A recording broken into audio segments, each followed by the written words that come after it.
પાણીએ એક દિવસ દૂધને કીધું કે તું મને તારામાં ભેળવી દે. એટલે દૂધે એવું કીધું, એનું શું કારણ? તો કે મારી અત્યારે કોઈ કિંમત નથી, મને લોકો પાણી જેમ વેડફી નાખે છે, મારી કોઈ કિંમત નથી. દૂધ કે હું તને મારામાં ભેળવી દઉં તો ફાયદો શું? એટલે પાણી એવું કીધું કે તમે જ્યારે મારી માતા અને બહેનો ગેસના ચૂલા પર દૂધને મૂકશે એટલે હું પાણી પહેલા બળી જઈશ અને દૂધનો ઉભરો આવશે, તને ખબર પડશે કે દૂધનો ઉભરો આવી ગયો. ત્યારે દૂધે સરસ વસ્તુ કીધી. એ વાત તો સાચી, પણ આપણા બેની વચ્ચે જો કદાચ અંદર દૂધમાં લીંબુનો છાંટો પડી ગયો તો દૂધ ફાટી જશે. કે એટલે પાણી અલગ ને દૂધ અલગ થઈ જાય. એવું થાય છે દૂધ ફાટી જાય તો?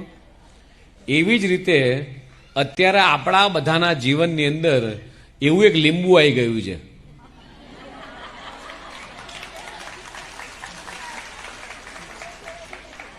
અને આ લીંબુ વોટ્સએપ, ફેસબુક, ટ્વિટર એ એટલું બધું બગાડી રહ્યું છે કે આપણા બધાના સંસારના જીવનની અંદર ખૂબ મોટું દૂષણ ઊભું થયું છે.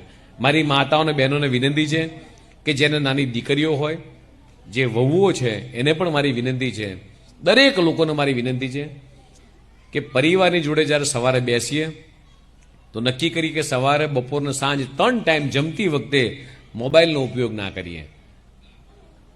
જેમ આપણે 11 કરીએ છીએ, પૂનમ કરીએ છીએ, તો એવી રીતે એક દિવસ નક્કી કરો, આજે રવિવારે વોટ્સએપનો ઉપવાસ, સોમવારે ફેસબુકનો ઉપવાસ, મંગળવારે ટ્વિટરનો ઉપવાસ, બુધવારે ઇન્સ્ટાગ્રામનો ઉપવાસ. આનાથી તમને આજે કદાચ હસવું આવશે, પણ આપણા બધાના જીવનની અંદર કેટલો મોટો ફેરફાર આવશે તમને ખબર નથી. આપણો દીકરો કે દીકરી શું ભણે છે એની આપણને ખબર નથી. આપણા પતિએ થાળીમાં શું ખાધું એને ખબર નથી. કારણ કે તમારું મારું બધાનું, તમારું નહીં મારું ઘર પણ આવી ગયું, આ બધાના ઘરમાં પરિસ્થિતિ છે. તો આપણે બધાએ સંકલ્પ લઈએ કે જમતી વખતે કોઈએ મોબાઈલ નહીં હાથમાં લેવાનો. રોજનું કોઈ પણ એક ટંકનું ભોજન આખો પરિવાર સાથે સ્વીકારે. કારણ કે તમારી અંદર તાકાત તો શક્તિ છે કે તમે આખા ઘરને બાંધીને રાખી શકશો.